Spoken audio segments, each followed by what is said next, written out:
Le sujet d'aujourd'hui est celui-ci. La place de la femme, c'est à la cuisine. Quels que soient tes diplômes, ta place, c'est à la cuisine. Je vous dis à tout de suite.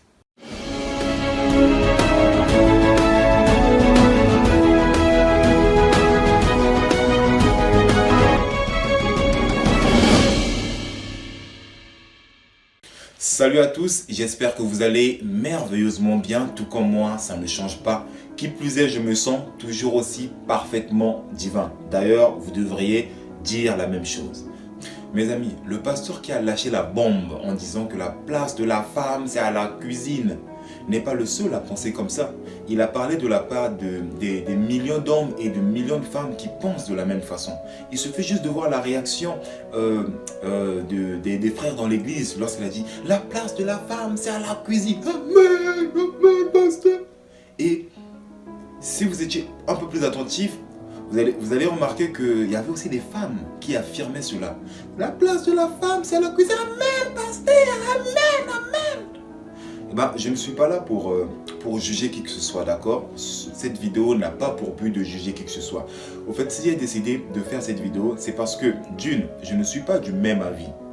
Et de deux, je ne vais pas quand même laisser les gens qui, après avoir découvert cette vidéo, ont commencé à vraiment croire que la place de la femme soit dans la cuisine.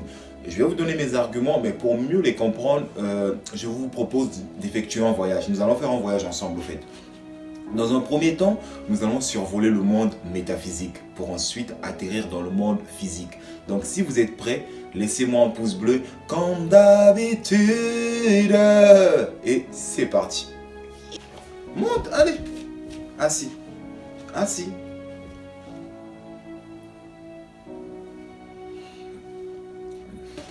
Attends. Bienvenue dans le monde métaphysique avec mon assistant de tout le temps, mon doudou, mon bras dessous. Mes amis, avant de déterminer, avant d'affirmer que la place de la femme, c'est à la cuisine, nous devons d'abord chercher à comprendre ce qu'est la femme. Nous devons d'abord chercher à définir la femme. C'est-à-dire que nous devons chercher d'abord à comprendre, hormis son aspect physique, hormis son sexe, hormis, comment on appelle, son apparence, qu'est-ce qu'elle est avant tout. C'est ça qui est important. Eh bien, la femme est tout d'abord une âme. Vous allez certainement me dire, mais Motivus, on pensait que tu allais nous donner une réponse de ouf. Mais on sait que la femme est une âme. Patience. Je vous demande de m'écouter jusqu'à la fin. Donc, la femme est une âme. On ne peut pas s'arrêter là. Il faut maintenant entrer en profondeur. Il faut creuser le problème un peu plus. Si la femme est une âme, qu'est-ce qu'une âme? La définition la plus simple et la plus compréhensible que je puisse vous donner de l'âme est celle-ci. L'âme est Dieu en miniature. Donc votre femme, elle est Dieu en miniature. Et normalement, cette prise de conscience devrait, je dis bien devrait, changer la perception que vous avez de la femme. En comprenant que votre femme, ou toutes les femmes d'ailleurs, hormis leur enveloppe charnelle, elles sont tout d'abord des âmes, c'est-à-dire Dieu en miniature. Et on ne veut pas s'arrêter là. Il faut creuser encore le problème un peu plus en profondeur. Ici, nous sommes dans le monde métaphysique et donc j'ai besoin de votre attention. Alors, si la femme est une âme et que l'âme est Dieu en miniature, pourquoi une âme s'incarne-t-elle? Ou pourquoi venons-nous dans cette dimension? Ça, c'est important parce que la réponse à cette question va nous permettre de comprendre si la place de la femme, c'est réellement dans la cuisine ou pas. Vous devez comprendre qu'une âme s'incarne dans cette dimension pour faire l'expérience d'elle-même afin de croître ou de grandir. C'est pourquoi vous et moi sommes des êtres en quête de croissance. La vie où Dieu nous pousse toujours à être plus, à avoir plus, à faire plus. C'est comme ça, la vie nous pousse toujours à plus parce que nous sommes poussés vers la croissance. Mais attention, pour qu'une âme fasse pleinement l'expérience d'elle-même, elle a besoin des outils avec lesquels elle va pouvoir travailler. Et ces outils, c'est ce que nous appelons des dons. C'est la raison pour laquelle Dieu nous a donné des dons, des capacités, des talents spécifiques pour que nous les travaillions, nous les mettions en pratique, nous les mettions au service des autres en fait.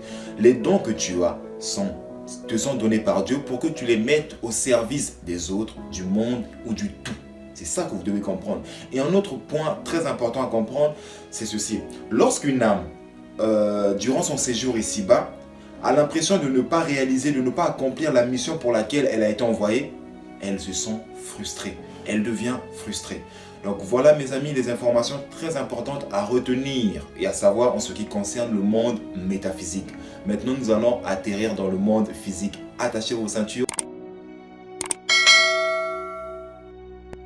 L'atterrissage s'est très bien passé. Maintenant, bienvenue dans le monde physique. Ici, je vais premièrement m'adresser aux hommes et ensuite je m'adresserai aux femmes, bien évidemment. Commençons d'abord par les hommes. Mais je tiens d'abord à préciser ceci. Mes propos vont peut-être paraître inconcevables ou durs pour certains, mais pour ceux qui ont l'esprit ouvert, ils leur seront très inspirants. Donc messieurs, avant d'assigner un rôle bien précis à votre femme en lui disant que ta place c'est à la cuisine, vous devez d'abord chercher à comprendre ce qu'est l'amour ou pourquoi on se met en couple.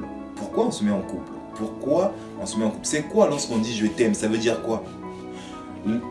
Aimer quelqu'un veut dire le traiter avec le même respect que vous avez pour vous-même et lui vouloir toujours du bien.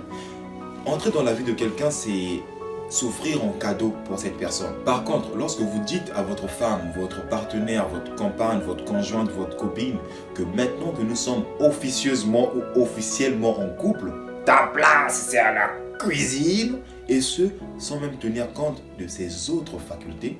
Au fait, lorsque vous agissez comme ça, vous devez comprendre que vous empêchez une âme d'exprimer sa splendeur divine ou d'utiliser les outils ou les dons que Dieu lui a donnés afin de bénir des millions d'autres âmes.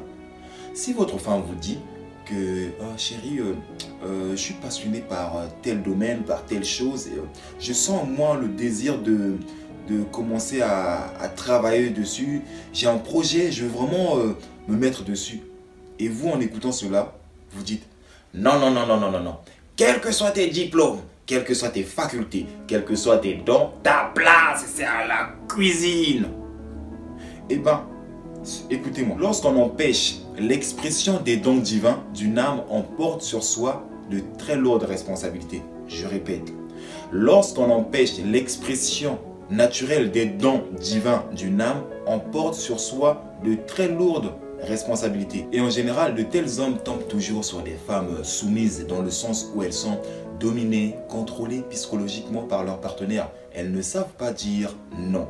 Et ce sont des femmes qui n'aiment pas entrer en contradiction avec leur partenaire et elles appellent ça de l'amour. S'il me dit ma place c'est à la cuisine, je devrais me contenter de ça.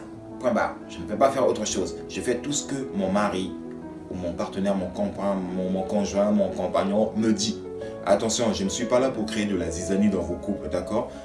Le but de toutes mes vidéos est d'éveiller votre conscience en vous poussant sans cesse à la réflexion afin de tirer vos propres conclusions. En fait, ce que je veux dire par là, c'est ceci. Lorsqu'on se met en couple, on ne cherche pas à dominer l'autre. On ne cherche pas à contrôler quelqu'un, d'accord? On ne cherche pas à imposer. On ne cherche pas à imposer sa façon sa philosophie à l'autre. Non. Être en couple, c'est s'aimer mutuellement et se respecter mutuellement. Le respect mutuel, c'est ça qui est important. Se respecter, s'aimer et la communication mutuelle. S'il n'y a pas ça dans un couple, c'est mort. Si vous êtes dans une relation, vous êtes tout le temps dominé, vous obéissez à la lettre à tout ce que votre partenaire vous dit, eh bien, je suis navré de vous le dire, mais ce n'est pas de l'amour. Bon, bref. Maintenant, je vais m'adresser aux femmes. Mesdames, vous devez comprendre que hormis votre rôle d'épouse, de femme, de copine, de conjointe, de partenaire, de compagne, vous avez des dons, vous avez des qualités, d'accord, que Dieu vous a données, que vous devez apprendre à cultiver afin de les mettre au service du monde, au service des autres. Les femmes qui ont impacté le monde, ce sont des femmes qui ont accepté, bien qu'elles aient été en couple, elles ont accepté de suivre leur cœur, de suivre leur voie, d'accomplir la mission pour laquelle elles ont été envoyées. Mais ça ne les a pas empêchées de remplir leur rôle de femme. Joyce Meyer, que j'aime énormément, est une femme réputée. Elle impacte des millions d'âmes partout dans le monde entier. Mais elle est mariée. Est-ce que son ministère l'empêche de remplir son rôle d'épouse? Pas du tout. Joyce Meyer n'est pas la seule. Il existe plein d'autres femmes impactantes dans le monde qui exercent leur mission, le but pour lequel elles ont été envoyées, bien qu'elles soient mariées. Ça n'empêche pas une chose n'empêche pas l'autre. C'est pas parce que vous êtes marié, c'est pas parce que vous remplissez votre rôle et votre devoir de femme d'épouse que vous ne pouvez plus accomplir votre mission. Non, non, non, non, non. Par contre, une femme qui reçoit une inspiration, c'est-à-dire que sa voix intérieure ne cesse de lui répéter ceci. Tu dois commencer à faire ça. Tu dois commencer à faire telle chose. Il faut que tu fasses ceci. Il faut que tu fasses ceci. Mais qui, au lieu d'écouter son cœur, décide de rester dans la cuisine parce que c'est là-bas que se trouve sa place. Parce qu'elle se dit, ma place c'est à la cuisine. Comme a dit le pasteur, ma place c'est à la cuisine. C'est ce que recommande notre église. Ma place c'est à la cuisine parce que c'est la coutume. Ma place à la cuisine parce que c'est mon mari qui a dit ça. Ma place à la cuisine, blablabla. Plein d'autres raisons, peu importe la raison. Mais lorsque vous agissez comme ça signifie que vous acceptez des limites extérieures, des limites imposées par d'autres personnes. Et vous devez savoir qu'une âme meurt chaque fois qu'elle accepte des limites extérieures. Et cela a de conséquences sur vous. Et quelles sont ces conséquences? Elles sont simples. Vous existerez sans vivre. Rappelez-vous de ce que je vous ai dit quand nous étions dans le monde métaphysique. Lorsqu'une âme a l'impression de ne pas accomplir la mission pour laquelle elle est envoyée, elle se sent frustrée. Donc avant qu'il ne soit trop tard, écoutez votre cœur et suivez ce que vous dit votre cœur. Si cette vidéo vous a touché, partagez-la autour de vous. Vous n'avez pas le temps, c'est pas grave. Laissez juste un j'aime en cliquant sur le pouce bleu. Comme ça permettra à l'algorithme de proposer mon contenu à d'autres personnes. Et ce, grâce à vous. Parce que vous serez en quelque sorte un canal par lequel d'autres âmes vont découvrir ma chaîne Motiveuse Power. Et je vous suis infiniment reconnaissant. D'ailleurs, si vous voulez plus de contenu inspirant, impactant, motivant et qui vous aide à devenir qui est ce que vous choisissez d'être chaque jour de votre vie, je vous demande de vous abonner et de cliquer sur la cloche de notification. Je vous dis à la prochaine vidéo. Ciao, ciao, ciao.